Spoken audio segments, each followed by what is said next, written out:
Quit India day సందర్భంగా కలకత్తాలో ఒక యువ డాక్టర్ అత్యంత దారుణంగా అత్యాచారానికి గురై హత్య చేయబట్టం అనేటటువంటిది దేశమంతా కూడా ప్రజానీకం యావత్తు ఆందోళన పరిచింది.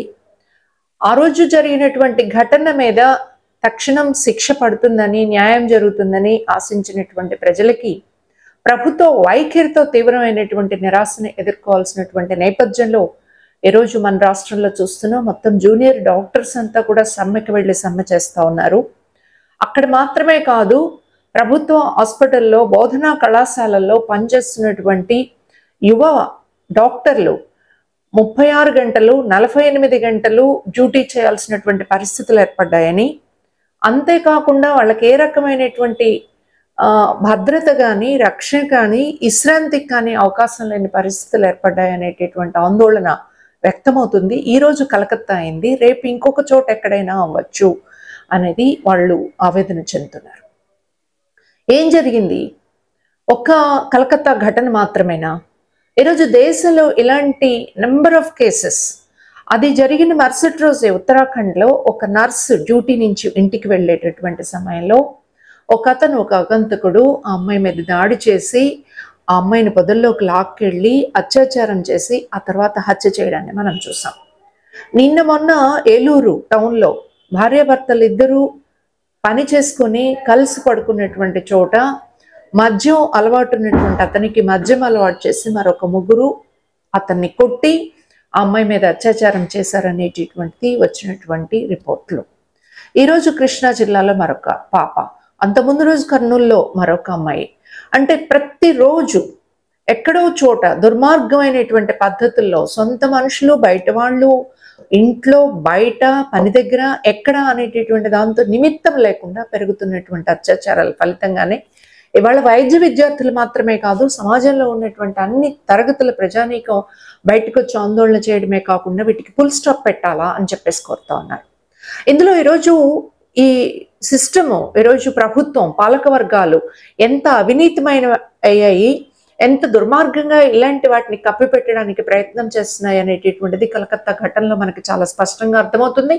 మనందరం చూసినట్లయితే దాన్ని ఆత్మహత్యగా చిత్రీకరించేటటువంటి ప్రయత్నం ఆ కాలేజీ ప్రిన్సిపాల్ చేశాడు. ఆ తర్వాత కాలేజీ ప్రిన్సిపాల్ని సస్పెండ్ చేసినట్లే చేసి మళ్ళీ తిరిగి పోస్టింగ్ ఇవ్వడం ద్వారా రాష్ట్ర ప్రభుత్వం ఆ నేరంలో భాగమైనటువంటి ప్రిన్సిపాల్కి మద్దతు ఇవ్వడం మనకు కనిపిస్తుంది.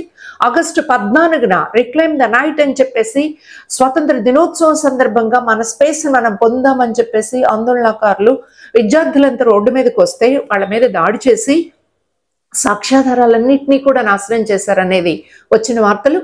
ఆ కలకత్తా సిటీ పోలీస్ కమిషనరు అక్కడికి వచ్చి 2 గంటల తర్వాత ఏదో అంత సోషల్ మీడియాలో మాలంగానే ఇదంతా జరిగిందని చెప్పేసి నెపాన్ని దేని మీద వేసేయడానికి ప్రయత్నం చేయడం అని చెప్పేసి, అంటే పోలీసులు, రాష్ట్ర ప్రభుత్వము, కళాశాల ప్రిన్సిపాల్ వీళ్ళందరూ కలిసి అక్కడ ఒక బిగ్ మాఫియాని కంట్రోల్ చేయడానికి, ఆ బిగ్ మాఫియాని రక్షించడానికి వాళ్ళు పూనుకుంటున్నారు అనేటటువంటిది అర్థమవుతుందని వాళ్ళ వైద్య విభాగం అంతా కూడా తెలియజేస్తోంది.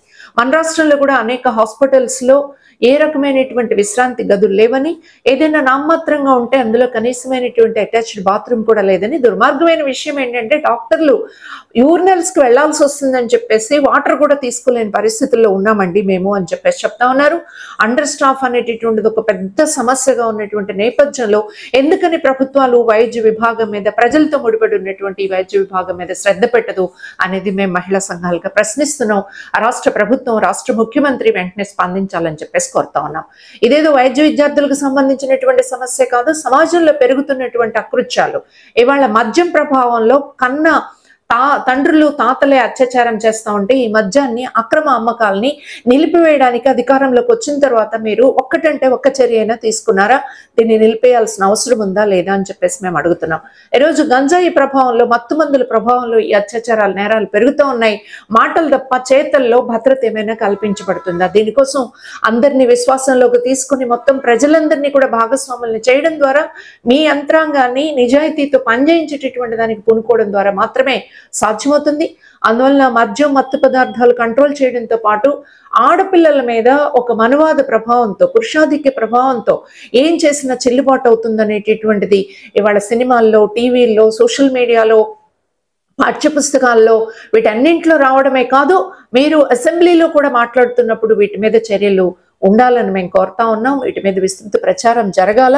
కోట్లాది మందిగా ఉన్నటువంటి మహిళల్ని, యువతని ఇందులో భాగస్వాముల్ని చేసి మీ యంత్రాంగం సరిగ్గా ఉండి అత్యాచారాలను ఆపాలని చెప్పేసి మేము డిమాండ్ చేస్తా ఉన్నాం.